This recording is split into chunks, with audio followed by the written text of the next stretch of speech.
So finally Ramanujan fans are here. तो आज हम इस पे बात करने वाले हैं जिसका हर जगह चर्चा रहता है, हर जगह जब भी ये चीज आ जाती है तो थोड़ा माइंड ऐसे हो जाता है, अरे कैसे हो सकता है, 1 से लेके 4 तक करेंगे तभी -1/12 नहीं आ पाएगा, ये तो फिर हम इंफिनिटी तक कर रहे हैं तो -1/12 हाउ इज इट पॉसिबल। क्या ये गलत है या फिर ये सही है, या फिर क्या कहें भैया इसे, ये सही है या गलत है, इसलिए तो इसे पैराडॉक्स बोला है ना।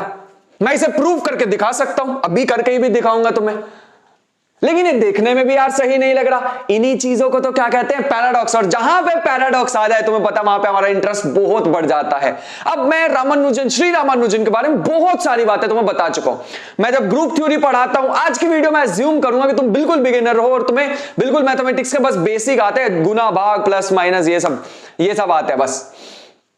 बट मैं जब ग्रुप थ्योरी पढ़ाता हूं मैथमेटिक्स में, तो मैं उसमें तुम्हें बताता हूं कि पार्टीशन फंक्शन क्या होता है, बहुत ही डीप चीज है, बहुत डीप चीज। फिर ब्लैक होल की जो मैथमेटिक्स है तुम्हें पता होगा, वो बहुत बहुत बहुत पहले जब ब्लैक होल डिस्कवर, क्या ब्लैक होल की बात ही नहीं हुई थी, रामानुजन ने ऑलरेडी वो मैथमेटिक्स बना दी थी। बाद में पता लगा कि वो ब्लैक होल की थ्योरी में यूज हो सकती है।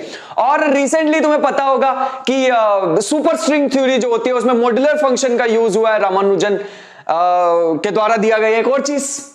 अभी कुछ ऐसी मैथमेटिक्स है जो समझ ही नहीं पा रहे मैथमेटिशियन। रीजन पता क्या है, ऐसा नहीं है कि मैथमेटिशियन के दिमाग से बहुत ज्यादा दूर है वो मैथमेटिक्स, इसलिए नहीं समझ पा रहे, ऐसा नहीं होता। थोड़ा सा मिसकंसेप्शन फैला देते हैं कहीं कहीं, ऐसा नहीं होता। और रामानुजन ने क्या किया था, श्री रामानुजन ने क्या किया था कि जो सिंबल्स यूज किए थे वो दूसरे यूज कर लिए थे, कुछ और सिंबल्स यूज कर लिए थे, क्योंकि मैथमेटिक्स में सिंबल से ही तो समझ पाएंगे ना चीजों को। बट उन्होंने सिंबल से अगर अलग यूज कर लिए तो थोड़ा सा समझने में दिक्कत आ जाती है। तो still we are researching on that कि वो जो मैथमेटिकल इक्वेशंस हैं उनका अभी तक मीनिंग क्या है और वो कहां से आई है इक्वेशंस। मैंने बहुत सारी अलग अलग पॉइंट पे तुम्हें अलग अलग इक्वेशंस दिखाई थी कि ये इक्वेशन है, ये इक्वेशन है, और वो उनका प्रूफ ही नहीं है यार। मतलब इतनी बड़ी इक्वेशन यहां पे होती है, उसका आंसर आता पाई। अगर तुम लेफ्ट हैंड साइड सॉल्व करोगे सच में है यार पाई की वैल्यू, लेकिन फॉर्मूला कहां से आया पता नहीं। आज हम वैसा ही एक प्रूफ यहां पर देखने वाले कि इनफाइनाइट नंबर को अगर तुम ऐड करो तो क्या होता है, ठीक है। सो बड़ा इजी सा प्रूफ है, प्रूफ के लिए तुम्हें परेशान नहीं होना होगा। बट इसका प्रूफ करने से पहले हमें 2 सीरीज माननी होंगी, ए और बी। अगर ए सीरीज की बात करें तो हम कुछ ऐसी सीरीज मानने वाले हैं 1 - 1 + 1 - 1 + 1 अप टू सोन, ऐसे चलता जाएगा, ठीक है। और दूसरी सीरीज में कुछ ऐसे मानूंगा 1 - 2 + 3 - 4 + 5 - 6 अप टू सोन, ऐसी सीरीज मानूंगा। ये 2 सीरीज मान के चलनी होगी, इससे ही मेरा प्रूफ होने वाला है। पहले अगर मैं ए सीरीज को तुम्हें दिखाऊं तो ए सीरीज हमारे पास कुछ ऐसी भी लिखी जा सकती है। अगर इसमें से मैं नेगेटिव साइन कॉमन ले लूं तो क्या होगा, तो ये हो जाएगा +1, ये -1, फिर +1, फिर -1। क्योंकि ये इनफाइनाइट नंबर थे तो इनफाइनाइट में से एक निकाल भी दोगे तो क्या फर्क पड़ेगा, मुझे ये बताओ। अगर इंफिनिटी में से हम एक नंबर निकाल देंगे तो व्हाट विल हैपन, कुछ भी नहीं होगा, है ना। तो इस हिसाब से a = 1 - ये अभी भी क्या है, ये तो वही है भैया a, तो ये a आ गया। अगर मैं a को इधर लेके आऊंगा तो ये बन जाएगा 2a = 1, तो a हमारे पास आ जाएगा 1/2। अभी मैं इसकी एक और बड़ी खूबसूरत सी बात बताने वाला हूं जो मैंने बचा के रखी है कि क्या ये भैया लोग इसको जो मैथमेटिशियंस होते हैं क्या वो इसको यूज भी करते हैं क्या, अगर ये पैराडॉक्स है तो। Then the answer my friend is yes. अभी मैंने वर्ड भी बोला था, एक सुपर स्ट्रिंग थ्योरी, है ना। वैसे स्ट्रिंग थ्योरी में ये भी यूज हो रखा है, ये जो सम है, समेशन n = -1/12। अगर तुम कोई टेक्स्ट बुक देखोगे जिसमें स्ट्रिंग थ्योरी की मैथमेटिक्स लिखी है वहां पर तुम्हें ये दिखेगा।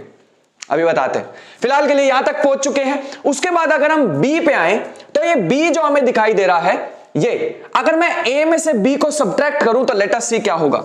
अगर a में से b को सब्ट्रैक्ट करें तो क्या होगा, इसमें से इसको सब्ट्रैक्ट करते हैं तो 1 - 1, फिर इसमें से इसको सब्ट्रैक्ट करना है, मतलब ऐसा कुछ लिखना होगा -1, ऐसा कुछ -1 + 2, कुछ ऐसा, है ना। इसका -1 उठाया, बीच में माइनस था, उसने इसको प्लस कर दिया तो कुछ ऐसा आ गया, प्लस। नेक्स्ट हमारे पास यहां है 1 और ये हो जाएगा -3, फिर ऐसे हमारे पास हो जाएगा -1 + 4 एंड अप टू सोन, ये चलता जाएगा। अब अगर हम यहां पे देखें, पहली टर्म 0, दूसरी टर्म हमारे पास 1 आ जाएगी, तीसरी टर्म हमारे पास -2 आ जाएगी, फिर हमारे पास +3 आ जाएगी, फिर हमारे पास अप टू सो ऑन ऐसे चलती जाएगी। अब तुम्हें दिख ही गया होगा कि फिर से हम कहां पहुंच गए, फिर से हम बी पे पहुंच गए। तो भैया ये सीरीज वाला तो बहुत अजीब सा होता है काम। हाँ, ऐसा कुछ। तो यहां से हमारे पास आ रहा है a minus B is equal to B.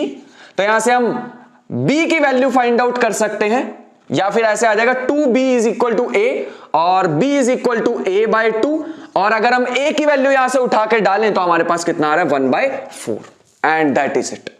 अभी हमारे पास टूल्स इकट्ठे हो चुके हैं, इसका मतलब इसका आंसर हमारे पास आता है 1/2, इसका आंसर हमारे पास आता है 1/4। और इसी के साथ मुझे थोड़ा और आगे बढ़ना होगा, क्योंकि मुझे मेन प्रूफ किसका करना था, मेन प्रूफ मुझे करना था सबसे टॉप पे जो लिखा है, वो भी बहुत आसान है। आप एक काम करते हैं, उसको S मान लेते हैं, है ना, इसको हम मान लेते हैं S।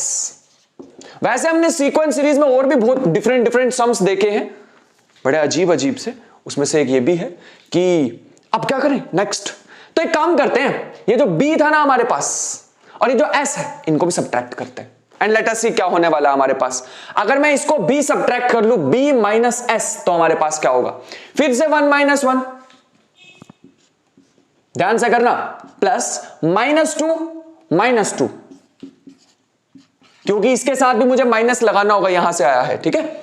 उसके बाद हमारे पास 3 ये वाला और -4, 3 माइनस 3, फिर आएगा हमारे पास -4, फिर हमारे पास आएगा 5 माइनस 5, फिर हमारे पास आएगा -6 अप टू सो ऑन ऐसे चलता जाएगा। तुम देख पा रहे हो अल्टरनेट पे हमें जीरोस मिल रही हैं, लेकिन यहां क्या मिल रहा है -4, फिर नेक्स्ट हमारे को क्या मिल रहा है -8, फिर नेक्स्ट हमारे को क्या मिल रहा है -12, ऐसे ही माइनस मिल जाएगा आगे और टर्म्स। इसमें से अगर मैं -4 कॉमन लूं तो क्या होगा, अगर इसमें से मैं -4 कॉमन ले लूं तो अंदर बचने वाला है, ये हमारे पास आ जाएगा 1 + 2, 4 का ही तो टेबल है, +3 अप टू सो ऑन ऐसी टर्म्स मिल जाएंगी। लेकिन ये चीज क्या थी, कहां से स्टार्ट किया था हमने स्टार्ट किया था s से, तो ये क्या मिल गया, दोबारा से s मिल चुका है।